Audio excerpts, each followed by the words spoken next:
ada satu sikap sejarah paling keren yang bisa kita tiru. Kalau kita melihat sebuah fitnah di sosial media. Sikap sejarah yang dicontohkan oleh keluarga Abu Ayyub Al-Ansari. Sahabat Nabi Ansor, orang-orang Ansor yang pertama masuk Islam. Yang rumahnya dipakai untuk membangun Masjid Nabawi, Abu Ayyub Al-Ansari. Ketika terjadi fitnah tentang Aisyah dan Sofwan itu selingkuh, Abu Ayyub pulang ke rumah lalu bertanya kepada istrinya, "Mah," ini bahasa Indonesia, "udah dengar cerita tentang Aisyah?" "Oh ya udah, gak nyangka ya," kata Abu Ayyub. "Hah, maksud kamu? Ya kok bisa kayak gitu ya? Mungkin gitu Aisyah sama Sofwan selingkuh. Aku gak habis pikir dan kecewa banget," kata Abu Ayyub. Apa kata istrinya Abu Ayyub? "Wahai Abu Ayyub, gimana pendapat kamu kalau ada yang mengatakan saya selingkuh?" Abu Ayyub kaget. "Astagfirullahaladzim, gak mungkin kamu selingkuh. Kamu istri yang soleha, kamu istri yang menjaga kehormatan, kamu istri yang taat kepada Allah, takut kepada Allah. Dan kamu pasti cinta kan sama saya? Ya, mungkin gak saya selingkuh?" "Gak mungkin, gak mungkin." "Ma'azallah, enggak aja." Bahasa kita enggak aja. Ya udah, gimana kalau ada berita yang mengatakan kamu selingkuh? Kata istri Abu Ayyub, "Astagfirullahaladzim, ya gak mungkin lah. Saya gak akan mungkin selingkuh, kan saya sayang banget sama kamu." Kata Abu Ayyub, "Saya takut sama Allah, saya emang gak mau melakukan dosa. Lebih baik saya sendiri daripada saya harus melakukan dosa-dosa yang Allah benci." Kata Abu Ayyub. Kemudian istri Abu Ayyub mengatakan, "Wahai Abu Ayyub, sesungguhnya Aisyah itu lebih solehah daripada saya. Kalau menurut kamu saya aja gak mungkin, apalagi Aisyah.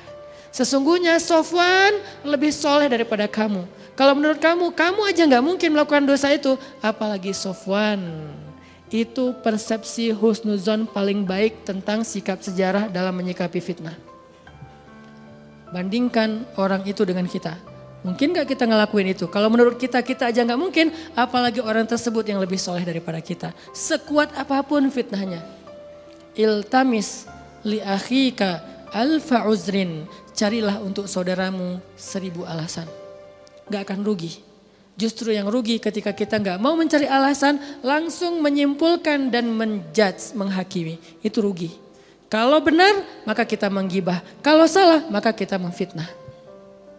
Tapi kalau kita cari 1000 alasan, kalau benar, maka kita termasuk orang-orang yang sudah mencoba menutupi aib. Kalau salah, maka kita termasuk di antara orang-orang yang selamat. Itu sikap sejarah yang dicontohkan oleh keluarga Abu Ayyub. Makanya belajar sejarah itu belajar sikap, belajar moral. Tetapi bagusnya sikap dan moral itu sudah ada hasilnya. Kalau kita bikin atau menentukan sikap kita sendiri tanpa ada runut sejarah, belum jelas hasilnya bakal gimana, baik atau buruk. Kita masih trial and error kan. Tapi kalau sejarah itu bukan trial and error, udah ada hasilnya. Mereka tuh udah mengalami masa coba, salah, ganti lagi, sampai hasilnya baik. Dan sikap yang sudah ada hasil baik itulah yang kita ambil. Sehingga kita tidak mengulangi kesalahan sejarah, tapi mengulangi kegemilangan sejarah. Baik secara pribadi maupun secara bangsa. Makanya anak muda harus akrab dengan sejarah. Baik sejarah bangsa kita maupun sejarah agama kita. Bacalah sejarah Nabi. Sampai apa Ustadz kita baca sejarah? Sampai kita mengenal tokoh itu seperti kita mengenal keluarga kita.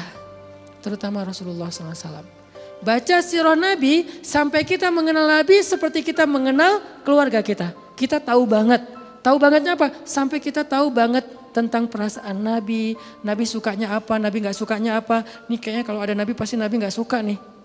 Laukana bainanal habib. Seandainya Nabi ada di antara kita, kira-kira Nabi mau ngelihat kita enggak nih? Sampai kita bisa punya insting ke sana. Berarti sudah terbangun nalar yang bagus. Karena nalar itu bukan cuma kemampuan berpikir, kemampuan merasa. Itu nalar. Mengambil sikap sejarah. Dalam cerita Aisyah di fitnah selingkuh juga ada satu sikap yang keren juga nih. Selain sikap dari orang yang mendengar fitnah, ada sikap dari orang yang jadi korban fitnah, yaitu sikap Aisyah. Kalau kita sedang dibully, kita lagi difitnah, maka ambillah sikap sejarahnya Aisyah. Itu yang saya lakukan ketika saya difitnah atau dibully di sosmed, saya meniru sikap sejarahnya Aisyah. Apa? Diam. Sikap sejarahnya Aisyah, diam. Klarifikasi sekali, udah gitu diam. Gak usah diladeni, gak usah di-replay komennya. Itu tuh sikap sejarah, bukan mengada-ngada, bukan improvisasi saya, enggak. Saya meniru Sayyidah Aisyah karena saya ngefans, ngidolain Sayyidah Aisyah. Makanya saya ngasih nama anak pertama saya Aisyah. Saya ngidolain Maryam, ngasih nama anak kedua saya Maryam. Saya ngidolain Yahya, ngasih nama anak saya Yahya. Yang jelas saya baca sejarah kemudian sampai sejarah itu menjadi spirit buat saya. Dan spirit itu tertuang dalam menamakan anak-anak saya. Mungkin namanya biasa disebut nama pasaran, tapi buat saya itu bukan pasaran karena tokohnya saya kenal. Buat saya bangga banget dengan nama Maryam. Mungkin orang ngerasa nama Maryam itu pasaran, nama nenek gua katanya. Tapi saya tahu siapa Maryam, makanya saya bangga dengan nama itu. Memanggil Maryam itu dengan pride, karena saya tahu siapa Maryam. Dan saya berharap Maryam saya seperti Maryam yang saya idolakan. Setidaknya mendekati yang saya idolakan. Intinya adalah saya baca sejarah, makanya menamakan anak dengan nama sejarah. Saya ceritakan ke anak-anak saya, akhirnya Yahya bilang, Baba nanti kalau punya adik pengen dikasih nama Yusuf. Karena saya membacakan kisah Yusuf, gimana kerennya Yusuf. Nanti kalau punya adik mau dikasih nama Daud, karena saya bacain kisah Daud. Nanti kalau punya adik mau dikasih nama Sulaiman, karena saya bacain kisah Sulaiman. Mau berapa aja adik kamu Yahya, semua mau dikasih nama sejarah. Sampai saya bilang, kayaknya salah satu nama yang sekarang saya lagi kayak bangga banget karena lagi baca kisahnya adalah Kutuz. Tahu arti Kutuz? Kutuz itu artinya singa yang menyalak. Singa yang apa?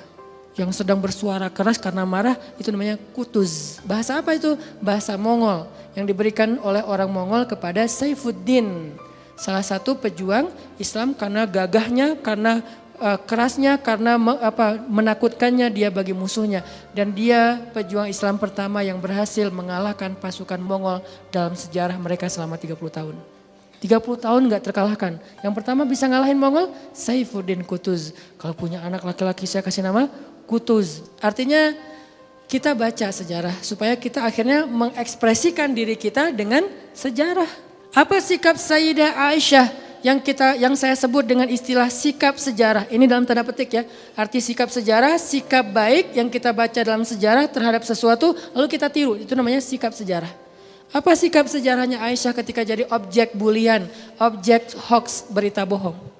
Ketika Nabi datang ke rumah Abu Bakar ingin bertemu dengan Aisyah, tabayun ceritanya, Nabi tanya ke Aisyah, ya Aisyah, kamu udah dengar berita tentang kamu? Udah, kata Aisyah.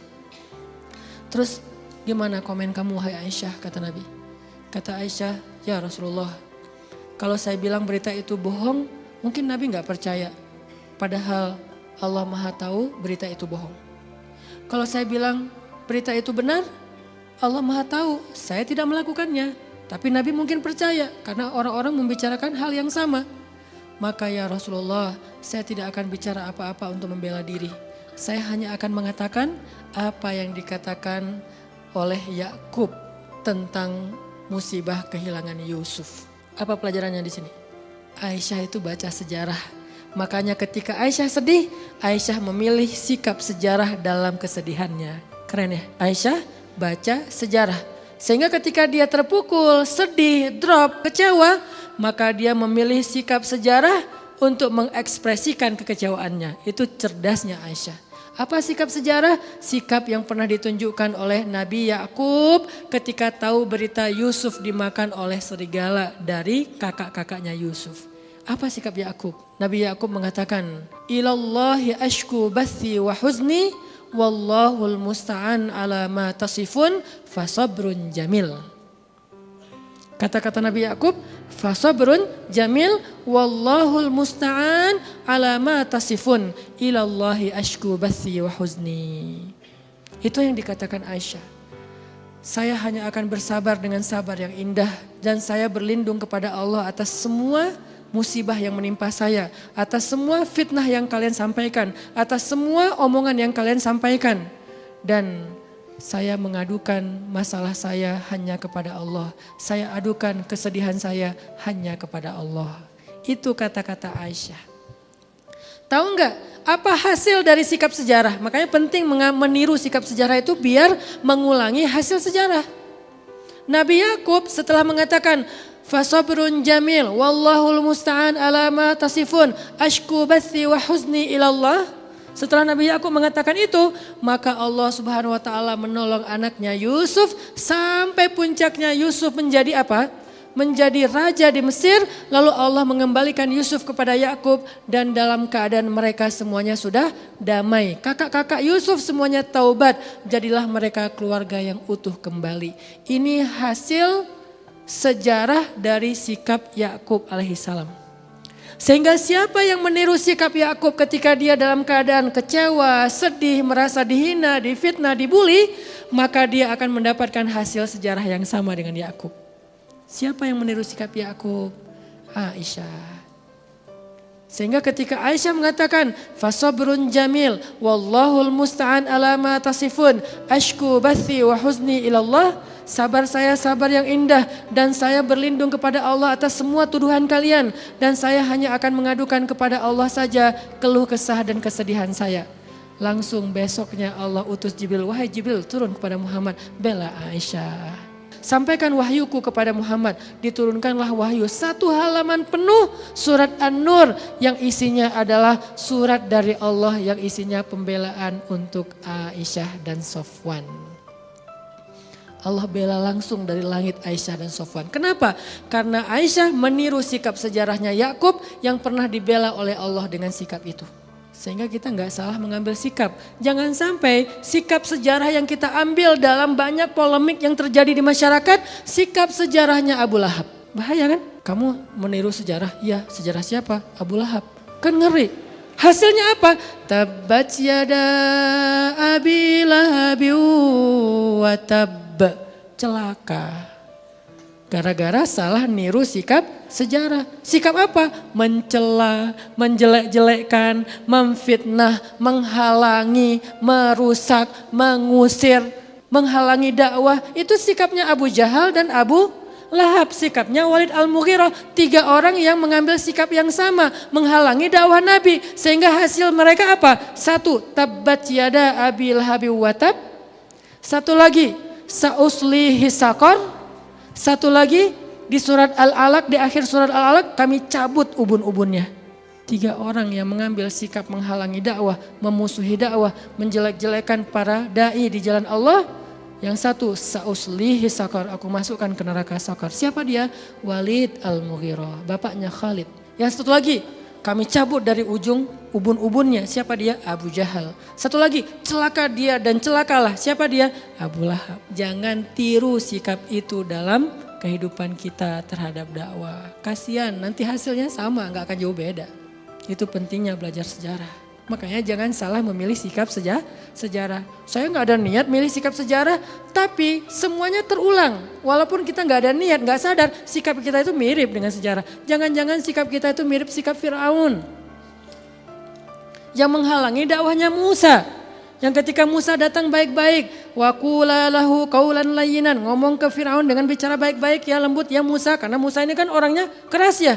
Makanya Allah bilang, yang lembutnya Musa pelan-pelan kalau ngomong, jangan emosi. Ya Allah, wahai Fir'aun. Musa ngomong gitu, jarang-jarang Musa ngomong kayak gitu.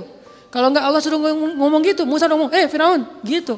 Tapi karena Allah suruh bicaralah yang lembut kepada Fir'aun. Akhirnya Musa datang pelan-pelan, wahai Fir'aun, wahai Raja, aku ingin menasihati kamu dengan nasihat yang baik. Dengarkanlah. Fir'aun marah-marah, sombong, gak mau dengar, memfitnah Musa. Mengatakan Musa itu ingin merusak negeri kita, ingin memecah belah di antara kita, ingin mencoreng tradisi dan nenek moyang kita, ingin menghancurkan kesatuan kita, dia anti nasionalisme dan seterusnya. Menuduh Musa dengan tuduhan-tuduhan yang buruk. Jangan-jangan tanpa kita sadari kita meniru sikap Fir'aun. Sehingga kita akan mendapatkan hasil sejarah seperti Fir'aun. Na'udzubillahi min zalik. Itulah pentingnya belajar sejarah. Mudah-mudahan ke depan kita akan membedah kisah-kisah yang lebih terunut lagi dari sirah nabawiyahnya Rasulullah SAW. Sehingga tujuannya kita bisa melatih dan mengasah nalar berpikir kita dan menentukan sikap-sikap sejarah kita supaya kita mendapatkan kebaikan yang pernah didapatkan oleh Rasul dan para sahabat. Barakallahu fikum. Allahumma inna nas'aluka ilman nafi'a wa qalban khashi'a wa rizqan wasi'a وعملا صالحا مقبولا. اللهم أعنا على ذكرك وشكرك وحسن عبادتك. ربنا آتنا من لدنك رحمة وهيئ لنا من أمرنا رشدا واجعل لنا من كل ضيق مخرجا ومن كل هم فرجا ومن كل عسر يسرا. اللهم انصر الإسلام والمسلمين. اللهم انصر المسلمين في فلسطين. اللهم انصر المسلمين في سوريا. اللهم انصر المسلمين في العراق. اللهم انصر المسلمين في يمن. اللهم انصر المسلمين في كشمير. اللهم انصر المسلمين في تركستان. اللهم انصر المسلمين المستضعفين المظلومين في روهينيا. اللهم أعز الإسلام والمسلمين. اللهم انتقم من أعدائك أعداء الدين كما انتقموا منا فإنهم لا يعجزونك. أنت القهار، أنت الجبار، أنت العزيز. اللهم أنت على كل شيء قدير.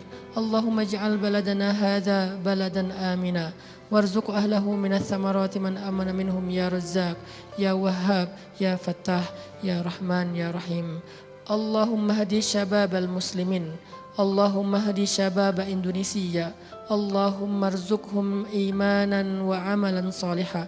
اللهم ألف بين قلوبهم كما ألفت بين قلوب المهاجرين والأنصار. ربنا آتنا في الدنيا حسنة وفي الآخرة حسنة وقنا عذاب النار.